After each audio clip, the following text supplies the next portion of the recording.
عالم اسلام میں سے عالم عرب ان کے شکنجے میں جا چکا، کیوں بنا کر کھڑے ہوئے ہیں اسرائیل کو ماننے کے لیے اور سر تسلیم خم کرنے کے لیے؟ بہرحال نوٹ کر لیجئے، عالم عرب جا چکا۔ کوئی دن کی بات ہے، میں سنسنی پیدا نہیں کرنا چاہتا، لیکن حالات اور واقعات سے نگاہیں بند کرنا بھی کوئی دانش مندی کی بات نہیں ہے۔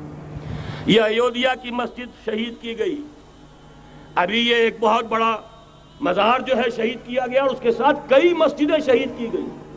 یہ سب کیا ہے؟ یہ مسلمانوں کی نفس دیکھی جا رہی ہے کہ کوئی غیرت اور حمیت نام کی کوئی شے باقی ہے؟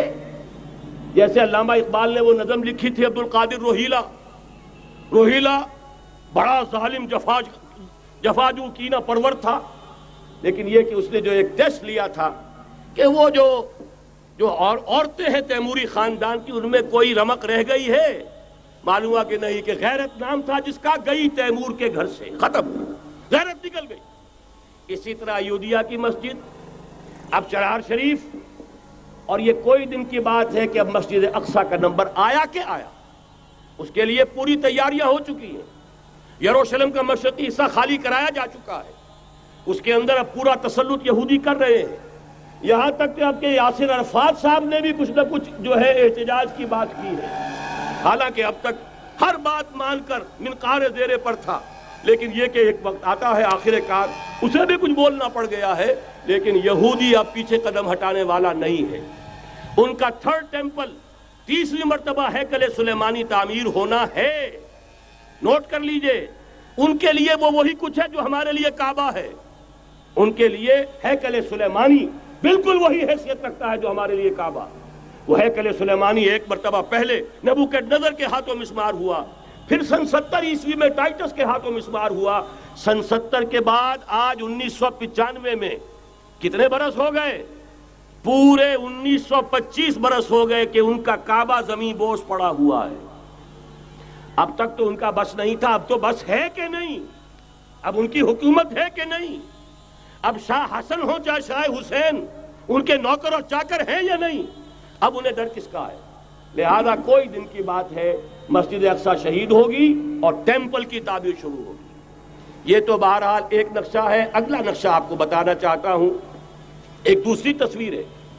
یہ تصویر ہے زمینی، ایک تصویر ہے آسمانی۔ وَمَكَرُوا وَمَكَرَ اللَّهُ وَاللَّهُ خَيْرُ الْمَاكِرِينَ۔ انہوں نے اپنی سی تدبیریں کی، اللہ نے اپنی تدبیر کی، اور ظاہر بات ہے اللہ کی تدبیر سے بہتر تدبیر کس کی ہوگی؟ چنانچہ یہودیوں کی سازشیں اس وقت بھی ناکام ہوئی تھی یا نہیں؟ ظاہر بات ہے جاء الحق وزهق الباطل ان الباطل کان زہوقا۔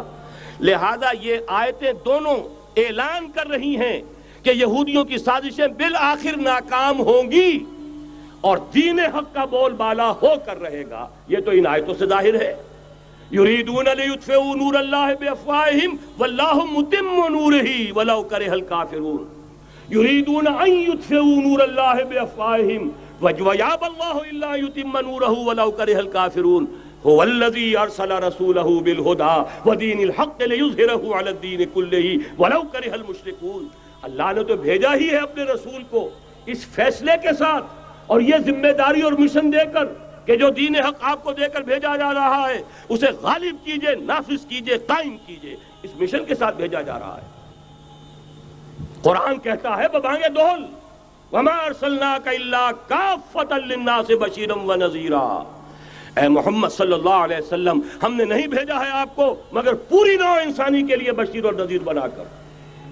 تو جان لیجئے کہ یہ مقصد بعثت محمدی صلی اللہ علیہ وسلم بتمام و کمال اس وقت پورا ہوگا جب کل عالم انسانیت پر، کل روئے ارضی پر اللہ کا دین اسی طرح غالب ہو جائے گا جس طرح کہ محمد رسول اللہ والذین معہ صلی اللہ علیہ وسلم ورضی اللہ تعالی عنہم اجمعین، ان کے ہاتھوں سے، ان کے ایثار سے، ان کی قربانیوں سے، جن کا نقشہ آپ کے سامنے مولانا کھینچ چکے ہیں، ان کے اثار، ان کی قربانیاں، ان کی محنت، ان کی جفاکشی، ان کی سرفروشی، ان کے جان تن من دھن لگا دینے کے نتیجے میں جیسے اس وقت غالب ہوا تھا کل روئے ارضی پر غالب ہوگا، تب کہیں جا کر مقصد بعثت محمدی مکمل ہوگا۔